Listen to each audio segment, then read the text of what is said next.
নমস্কার দর্শক বন্ধুরা, রেফ স্পোর্টস বাংলার একটি নতুন উপস্থাপনা আপনাদের স্বাগত। আমি সৌজানি চ্যাটার্জি, আর এখন আমি দাঁড়িয়েছি ইডেন গার্ডেন্সের ঠিক বাইরে। আমার সঙ্গে আছে দেবাশিস সেন এবং মোহর চৌধুরী। আমরা এক্ষুনি দেখলাম বরুণ চক্রবর্তী বেরিয়ে গেলেন ইডেন গার্ডেন্স থেকে, গাড়ি করে উনি ফেরত চলে গেলেন টিম হোটেলে। দেবাশিস আজকে ছিলেন ভেতরে, উনি প্র্যাকটিস সেশনটাও কভার করেছেন। দেবাশিস, প্রথমত বরুণ চক্রবর্তীর কী আপডেট? কারণ কেকেআর ফ্যান্সদের কিন্তু এটা নিয়ে বহুত চিন্তা। হ্যাঁ সৌজন্যে, গতকালও কিন্তু বরুণকে কিন্তু আমরা দেখিনি, কেননা কালকে কেকেআরের পুরো দল এসেছিলো, কিন্তু with the exception of Varun Chakravarthy এবং মতিশা পাথিরানা। ইনফ্যাক্ট মতিশা পাথিরানা আজকেও আসেনি। That automatically rules out his availability কালকের ম্যাচে এগেনস্ট মুম্বাই ইন্ডিয়ান্স। কিন্তু বরুণ চক্রবর্তী ইয়েস আজকে কিন্তু এসছে ঠিকই, কিন্তু বেশ কিছুক্ষণ বোলিং করলেন এবং সেটাও কিন্তু সাইড স্ক্রিনের পেছনে, মিডিয়ার সামনে নয়। কেননা আপনারা জানেন যে ইতিমধ্যেই কিন্তু কথা চলছে যেসব কন্ট্রাক্টেড ক্রিকেটার্স আছে বিসিসিআই, তারা যাদের একটু আধটু চোট আছে তারা যেন না ফ্র্যাঞ্চাইজির চাপে পড়ে যেন না সেই চোটটাকে অ্যাগ্রিভেট করে। After all Varun Chakravarthy is a contracted cricketer এবং খুব গুরুত্বপূর্ণ সদস্য, এবং সেইখানেই কিন্তু তবে কেকেআরকেও দোষ দিলে চলবে না। KKR is in a must win situation, কেননা এই মুহূর্তে কেকেআরকে কিন্তু বাকি দুটো ম্যাচ, আগামীকালের ম্যাচ এগেন্স্ট মুম্বাই ইন্ডিয়ান্স এবং 24 তারিখের ম্যাচ এগেন্স্ট দিল্লি ক্যাপিটালস জিততে হবে to keep there Hopes alive for a play of spot. Play of নিয়ে যখন তুমি কথা বললে, আমরা সবাই জানি যে আরসিবি, গুজরাট টাইটান্স এবং সানরাইজার্স হায়দ্রাবাদ অলরেডি কোয়ালিফাই করে গেছেন। একটা স্পটে তিনজনের লড়াই, তিনজন বলাটা ভুল হবে, এখন লড়াইটা রাজস্থান রয়্যালস এবং পাঞ্জাব কিংসের মধ্যে। অথচ এবার অনেক কম্বিনেশন চলে আসে কেকেআরের, অনেক কিছু মানে নেট রান রেটের ফ্যাক্টর, তারপর পয়েন্টস, অনেক কিছুর কম্বিনেশন আসে কেকেআরকে কোয়ালিফাই করার জন্য। কিন্তু মোহর, আমরা ডেফিনেটলি তোমাকে আমি জিজ্ঞেস করবো খেলা নিয়ে, অনেক কিছুই জিজ্ঞেস করবো, কিন্তু তার আগে তুমি বলো এখানে ওয়েদার কেমন? কারণ সবারই এটা প্রশ্ন, কালকে কি বৃষ্টি হবে? মনে হচ্ছে না একেবারেই। দেখো, অবশ্যই সৌজানি, আমরা জানি কলকাতার ওয়েদার এখন খুবই আনপ্রেডিক্টেবল, কখন কী হয় বলা যায় না। কিন্তু এখন এই মুহূর্তে দাঁড়িয়ে ভীষণ গরম, এখানে প্রচণ্ড হিউমিডিটি, মানে আমার মনে হয় না বৃষ্টির কোনো সম্ভাবনা রয়েছে, এবং কালকে আমরা পুরো খেলাই আশা করতে পারি। দেবাশিস, তুমি তো ভেতরে ছিলে, আমরা জানি কালকে মুম্বাই ইন্ডিয়ান্সের সাথে খেলা কেকেআরের। মুম্বাই ইন্ডিয়ান্স অলরেডি এলিমিনেট হয়ে গেছে, কিন্তু আমরা দেখলাম যে তিলক ভার্মা পাঞ্জাব কিংসের অগেন্সে কিন্তু আগের দিন খুবই একটা ভালো নক খেলেছেন। তো মুম্বাই ইন্ডিয়ান্সের আমি যদি তোমাকে প্র্যাকটিস আপডেটসের ব্যাপারে জিজ্ঞেস করি, তাহলে তুমি কি বলতে চাও দর্শকদের? দেখুন, গতকাল কিন্তু মুম্বাই ইন্ডিয়ান্সের পুরো দল কিন্তু হাজির ছিল অনুশীলনে, কিন্তু আজকে কিন্তু মুম্বাই ইন্ডিয়ান্সের তারকা ক্রিকেটাররা অর্থাৎ জসপ্রীত বুমরা, হার্দিক পান্ডিয়া, সূর্যকুমার যাদব, রোহিত শর্মা, এদের কাউকেই কিন্তু দেখা গেল না এক্সেপ্ট তিলক ভার্মা এবং নমনদীপ। কিন্তু এমনকি ট্রেন্ট বোল্টও আজকে ছিলেন না। তো অবশ্যই কেন কালকে যেহেতু একটা হাই ইন্টেন্সিটি নিয়ে প্র্যাকটিস করেছিল, এবং এই মুহূর্তে যেরকম গরম আছে, যেরকম হিউমিড আছে, তাই জন্যই আমার মনে হয় যে মুম্বাই ইন্ডিয়ান্স যে preferred to make it an optional practice session, এবং তাই জন্যই আজকে বেশ কিছু প্লেয়ার আসেনি। বাট ফর মুম্বাই ইন্ডিয়ান্স এটা কিন্তু মর্যাদার লড়াই। Now that their hopes are over, কেননা এখন কী বলতো, এখন অন্যের পার্টি নষ্ট করার জন্য মুম্বাই ইন্ডিয়ান্স নামবে, কেননা সেই লক্ষ্য নিয়েই কিন্তু নামবে। কেননা 12 ম্যাচে 8 পয়েন্ট, literally they have no chance. Even if they go on to win the remaining 2 matches, they will end up on 12 points. কিন্তু সেই দিক থেকে কিন্তু মুম্বাই ইন্ডিয়ান্সের জন্য বিশেষ করে Rohit Sharma, whether he will be available as an impact player নাকি ওপেন করবে, কেন কুইন্টন ডিকক, তোমরা জানো যে Quinton de Kock has return back to South Africa. সুতরাং রায়ান রিকলটন এবং Rohit Sharma, we have seen Ryan Rickelton has been in phenomenal form, but Rohit Sharma 7 ম্যাচে 268 করেছে, একটা স্ট্রাইক রেট অফ 164.41, কিন্তু অবশ্যই he has an hamstring injury. আমরা পরশু দিন অর্থাৎ ইনফ্যাক্ট গতকাল আমরা কিন্তু অনুশীলনে দেখেছিলাম he did bat for 20-25 minutes, but কোনো রান নিচ্ছিল না। শার্দুল ঠাকুর এবং আল্লাহ গাজনফারকে বিরুদ্ধে ব্যাটিং করছিল।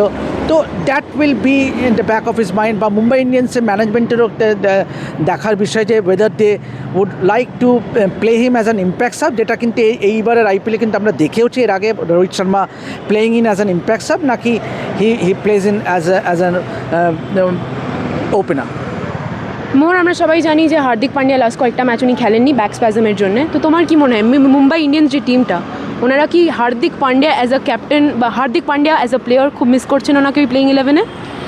সৌজন্য আমি যদি খুব সত্যিকার মানে অনেস্টলি যদি বলতে চাই তাহলে Hardik Pandya as a captain কিন্তু আমাকে খুব একটা ইমপ্রেস করেনি মুম্বাই ইন্ডিয়ান্সে, আমি সেটা বলবো, গুজরাট টাইটান্সে নয়, মুম্বাই ইন্ডিয়ান্সে।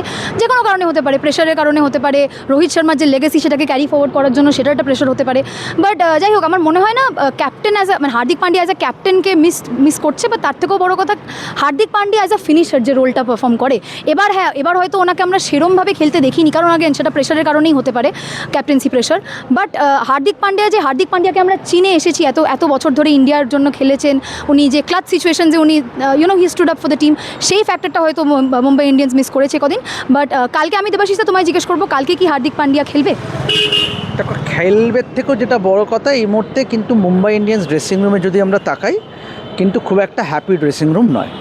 হার্দিক পান্ডিয়া গতকাল যে প্র্যাকটিস ছিল সেটাতে আমরা যারা কয়েকজন ছিলাম কালকে কভার করতে, সেখানে আমরা দেখি যে Hardik Pandya literally he did not speak to anyone, be it Suryakumar Yadav, Rohit Sharma, Jasprit Bumrah. তো clearly there is a difference of opinion এবং you could actually make out. Hardik গতকাল কী করলো, প্রথমে তিনি মাঠে ঢুকেই আগে ফিজিওর সঙ্গে কিছু ওয়ার্ম আপ ড্রিল করলো, তারপরে সোজা চলে গেলেন বোলিং করতে, যেখানে ট্রেন্ট বোল্টের সঙ্গে তিনি টানা কিন্তু একটানা 25 থেকে 30 মিনিট বোলিং করলেন। তারপরে towards the fag end of the practice session batting করলেন কিছুক্ষণ নেটে। তো ক্লিয়ারলি মানে এই যে মানে পরিষ্কার বোঝা যাচ্ছে যে হার্দিক এবং বাকি মুম্বাই ইন্ডিয়ান্স প্লেয়ারদের মধ্যে, স্টার প্লেয়ারদের মধ্যে কিন্তু একটা কোথাও যে তালটা কেটে গেছে, এবং that has reflected in Mumbai Indians performance this season. এবং হার্দিক, তোমরা জানো যে he is having a problem with his back spasm, যেটা it's kind of a recurring problem for Hardik, এবং তার জন্য he travel to Raipur for that match against RCB. He was not given the go ahead by the medical team. ও কিন্তু ধর্মশালায় যায়নি for that game against Punjab Kings, যেটা Mumbai Indians জিতেছিল। তো এবং now that he has travelled with the team and given that he bowled yesterday full tilt, it is expected that Hardik Pandya will feature in the playing 11 tomorrow against KKR, এবং সেটা will come as a big boost. But once again, যেটা আমি বললাম যে the Mumbai Indians dressing room is not a happy dressing room to be in. অবশ্যই তুমি যে বলছিলে, তুমি তোমার উত্তরে কিন্তু সূর্যকুমার যাদবের নামটাও নিলে। উনি কিন্তু আগের দিন প্র্যাকটিস করতেও এসেছিলেন। তো ওনাকে নেটসে দেখে কেমন লাগলো দেবাশিস দা? কারণ আমরা সবাই জানি উনি কিন্তু নিজের ফর্ম নিয়ে যথেষ্ট স্ট্রাগল করছেন। এক্স্যাক্টলি, অবশ্যই সূর্যকুমার যাদবের form is one of the reason যে জন্য মুম্বাই ইন্ডিয়ান্স এবারে সেরকম পারফর্ম করে। এখন remember they are the 5 time champions, এবং এই 5 টাইমস চ্যাম্পিয়নশিপ পেছনে কিন্তু অনেকাংশেই এই চার মূর্তির কিন্তু অবদান আছে: জসপ্রীত বুমরা, হার্দিক পান্ডিয়া, সূর্যকুমার যাদব এবং রোহিত শর্মা। সুতরাং সেখান থেকে দেখতে গেলে, এবং সূর্যকুমার যাদব অবশ্যই হিজ ফর্ম ইজ কী বলবো ডিপিং, মানে T20 ওয়ার্ল্ড কাপেও আমরা দেখেছিলাম সেরকম কিন্তু ধারাবাহিকতা দেখাতে পারেনি। এবং এইবারের IPLও আমরা দেখছি যে সূর্যকুমার যাদব মানে কি বলবো, মানে এমন নয় যে সূর্যকুমার যাদব খুব খারাপ খেলছে, কিন্তু রান আসছে না, ব্যাটে রান আসছে না। সুতরাং that might be a very worrying factor. But former franchise Kolkata Knight রাইডার্সে সূর্যকুমার খেলেছিল, সুতরাং ইডেন গার্ডেন্সে খেলবে। তো রোহিত শর্মার ফেভারিট গ্রাউন্ড, রোহিত শর্মা এখানেই টেস্ট ডেবিউ করেছিল, এখানে মুম্বাই ইন্ডিয়ান্স প্রথম টাইটেলটা যেতে IPL টাইটেল, এখানেই সেকেন্ড 100 ওয়ানডে ক্রিকেটে। তো অনেক রেকর্ড আছে। It's kind of his second home Eden Gardens, মানে one of his favourite ground. তো সেক্ষেত্রে will Eden Gardens prove to be lucky for Mumbai Indians and Suryakumar Yadav, সেটা আমাদের কালকেই আমরা জানতে পারবো। দেখো, তুমি উত্তরটা তো দিলে, কিন্তু আমার মধ্যে KKR ফ্যান এটাই বলছে যাতে মুম্বাই ইন্ডিয়ান্স কাল লাকি না হয়, যাতে KKR জিতে যায়। কিন্তু KKR নিয়ে যখন আমরা আলোচনা করছি, মোহর, যেটা আমি তোমাকে জিজ্ঞেস করবো, কিছুক্ষণ আগে আমরা ভিডিওটাই শুরু করেছিলাম বরুণ চক্রবর্তী দিয়ে। আমরা বলছিলাম যে উনি ঘোরাতে গাড়িতে উঠে গেলেন, উনি ফেরত চলে যাচ্ছেন প্র্যাকটিস করে। তোমার কি মনে হয় কালকে যদি বরুণ চক্রবর্তী না খেলেন, ওটা KKR এর জন্য কতটা বড় কনসার্ন হতে পারে? অবশ্যই সবথেকে বড় কনসার্ন হতে পারে আমার যা মনে হয়। মানে ব্যাটিংয়ের থেকেও বেশি, হ্যাঁ মানে অবভিয়াসলি আমরা আগের ম্যাচে দেখলাম ফিন অ্যালেন দুর্ধর্ষটা পারফরমেন্স দিয়েছে, আঙ্কিশ রঘুবংশী খুব ভালো পারফরমেন্স করছে, কিন্তু অ্যাজ আ স্পিনার বরুণ চক্রবর্তীর যে অবদান এই টিমে, হ্যাঁ প্রথম হয়তো সিজনের প্রথমে উনি একটু ফর্ম নিয়ে স্ট্রাগল করছিলেন, কিন্তু ওয়ান্স অ্যাগেন সুনীল নারায়ণ তো দারুণ ফর্মে আছেনই, কিন্তু সুনীল নারায়ণ আর বরুণ চক্রবর্তী যেটা কম্বিনেশনের যে কেমিস্ট্রিটা, ওনাদের যে বোলিং পার্টনারশিপটা, অনুকূল রায়ের নামও আমি নেব, খুবই ভালো পারফরমেন্স করেছেন উনি। কিন্তু বরুণ চক্রবর্তী ওনার স্কিল সেট, ওনার এক্সপিরিয়েন্স অবশ্যই খুবই মিস করবে। এবং আমরা এটা জানি যে RCBর আগেন্স্টে যে ম্যাচটা KKR হেরে যায়, সেখানে কিন্তু বরুণ চক্রবর্তী টিমে ছিল না।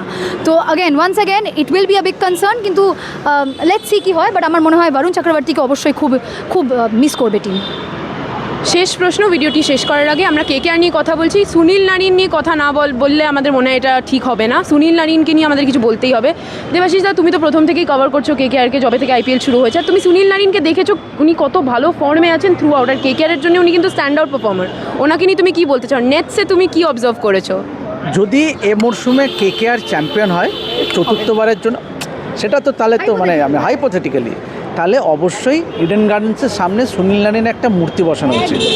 কেননা মানে কোনো প্লেয়ার মানে প্লেইং ফর সিঙ্গেল ফ্র্যাঞ্চাইজ এই রকম ভূমিকা রাখেনি, এবং time in and time again মানে প্রতি মরশুমে কিন্তু you can bank on Sunil Narine to perform, এবং এবারেও তার অন্যতা হয়নি। হি ইজ ইয়োর মানে গো টু বোলার। এবং দেখো 2012-তে জয়েন করেছিলেন কেকেআর, এবং তারপর থেকে he has only gone better and better, মানে আন্ড্রে রাসেলকে পর্যন্ত he is now the power coach, কিন্তু সুনীল নারিন কিন্তু এখনও কিন্তু চালিয়ে যাচ্ছে। এবং ওই যে খিদেটা, ওই যে কমিটমেন্ট, ওই যে হাঙ্গার টু ডু ওয়েল, আজকেও কিন্তু দেখা গেল যে অনুষ্ঠানের ফাঁকে KKR CEO Venky Mysore he was having a long chat with Sunil Narine, সেই সঙ্গে ডোয়েন ব্রাভো, শেন ওয়াটসন ছিল। তো সুতরাং Sunil Narine is an integral part of KKR family, এবং for KKR to do well, for KKR to win the remaining 2 matches, Sunil Narine has to fire, and আমার মনে হয় বরুণ চক্রবর্তীকেও KKR management will try their level best to get Varun Chakravarthy to play. Definitely. আজকের আড্ডাটা আমরা এই অবধি রাখবো। আপনারা প্লিজ রেফ স্পোর্টসকে ফলো করবেন, শুধু রেফ স্পোর্টস বাংলা নয়, রেফ স্পোর্টস হিন্দি আর রেফ স্পোর্টসের ইংলিশ চ্যানেলকেও। আমরা আবার ফিরে আসবো আপনাদের সাথে ক্রিকেট নিয়ে আড্ডা মারতে এবং বিভিন্ন ধরনের স্পোর্টস নিয়ে আড্ডা মারতে। Thank you so much for watching.